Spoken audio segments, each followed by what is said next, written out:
Saludem, per començar, l'agrupació de tots els edificis i instal·lacions públiques amb una sola licitació. Entenem que aquest és un aspecte que millora en aquesta licitació.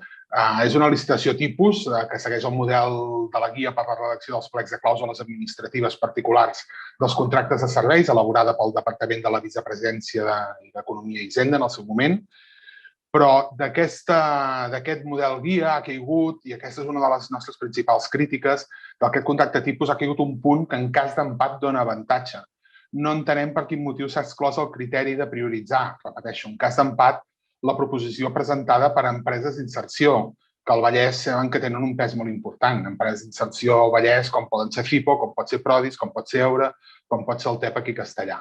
Valorem molt negativament aquest punt, tot i que és evident que un dels criteris de desempat és complir la LISMI, la Llei d'Integració Social dels anys 80, però només pel que fa referència al tant per cent de treballadors amb discapacitat. Això és una visió molt restrictiva i parcial, i en un ajuntament amb una regidoria molt potent de diversitat funcional com tenim, la importància de promoure les empreses d'inserció hauria d'estar fora de tot dubte. Tornarem a trobar aquest concepte quan veiem que en l'apartat de requisits per la contractació de personal es compleixen totes les recomanacions del Codi de Bones Pràctiques de l'Associació Catalana de Municipis pel que fa a licitacions sobre neteja, excepte justament el que fa referència a contractar col·lectius amb especials dificultats d'inserció. En canvi, del document genèric, sí que, permetin com a mínim ens sorprèn que s'hagi optat per mantenir el criteri de comerç just, no perquè hi estiguem en contra, al contrari, sinó perquè estem en un sector que entenem que realment té molt poc impacte en aquesta licitació. És evident, i això, tal com marca l'article 74 del conveni col·lectiu de referència, subroga el personal existent, i això, si ho diu el conveni col·lectiu, ens està molt bé. Saludem, com deia la regidora, també, i ens felicitem pels criteris mediambientals i d'igualtat real entre homes i dones que marca la licitació, tot i que no ens preocupa tant què marca la licitació, excepte aquest punt, sinó què passarà amb aquesta licitació un cop tinguem una empresa guanyadora i ho desenvoluparem després. Hi ha un punt que entenem l'actualitat, però creiem que és una errada fiar la proposta de millores a la borsa d'hores Covid per dos motius. Primer, perquè és previsible que en una licitació de 3+2, com és aquesta, el concepte de necessitats Covid quedi obsolet.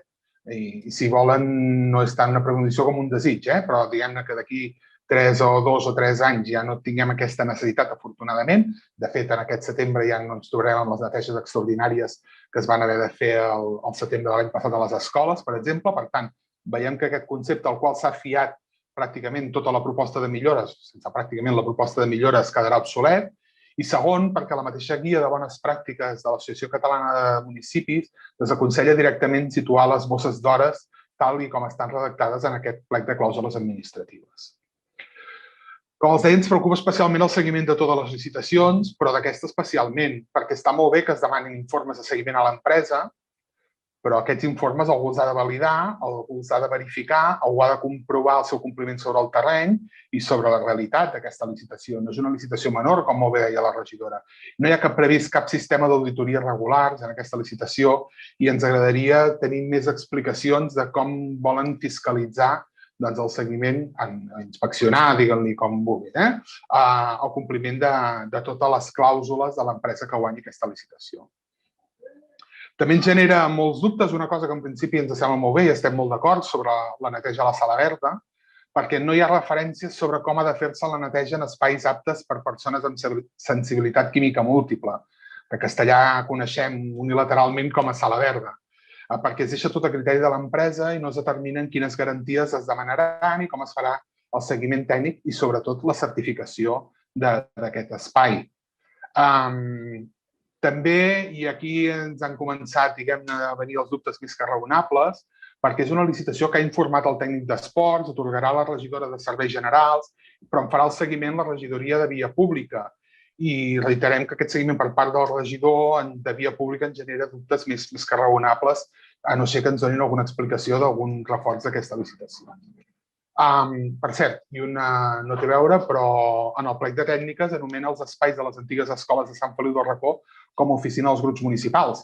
si és l'oficina dels grups municipals, ens agradaria saber la seva existència, ens agradaria que ens aclarissin aquest punt i aquesta denominació d'aquest espai. Un apunt necessari que hem de fer, que sortirà avui més punts d'aquest ple, perquè aquesta licitació el que ens mostra és que tenim un problema amb l'organització i la gestió dels recursos de l'Ajuntament, amb la càrrega del treball dels serveis tècnics i amb les possibilitats tècniques. Perquè aquests plecs de clàusules tècniques i administratives que ens han fet arribar contenen molts defectes de forma que, vaja, esperem que no afectin el contingut i que no siguin font de possibles impugnacions, però és que des d'esmentar documents que al final no referencien fins a diversos apartats on es dupliquen els mateixos punts en numeració diferent i passa més d'un cop, nombroses errades de picatge i fins al punt que, si ens permeten, en la licitació de l'Ajuntament de Castellà demanem que es respecti la llengua aranesa en tot l'àmbit de l'aplicació, la qual cosa, vaja, saludem molt, però sent una aplicació tipus, entenem que aquí no se li ha fet una lectura a fons, perquè, de veritat, no és una qüestió puntual ni són errades de picatge menors. Vaja, ens ha preocupat trobar tantes disfuncions en aquesta mateixa. Dóna la sensació que s'ha fet molt ràpidament i aquí ha quedat. Hem trobat a faltar, i amb aquesta mateixa sensació que la cosa ha anat excessivament poc cuita, per entendre'ns, si em permeten l'expressió col·loquial, perquè hem trobat a faltar les ofertes de millora, propostes específiques que hem trobat a d'altres licitacions d'ajuntaments. Ens hem quedat amb una proposta molt generalista i la sensació és que no se li ha pogut dedicar prou temps. En tot cas, la sensació que tenim no és de mal feta, no és de no sé què, és que aquesta no se li ha dedicat el temps que mereixia una licitació d'aquest tipus. S'han anat només alguns aspectes molt concrets i s'ha perdut tot. Per tant, per poc treballada, perquè desaprofita oportunitats de promocionar empreses d'inserció o mecanismes per facilitar l'accés a col·lectius vulnerables al mercat laboral i perquè no veiem cap mecanisme de seguiment que permeti a aquest Ajuntament això, fer un bon control d'aquesta licitació, el nostre vot serà una abstenció. Gràcies.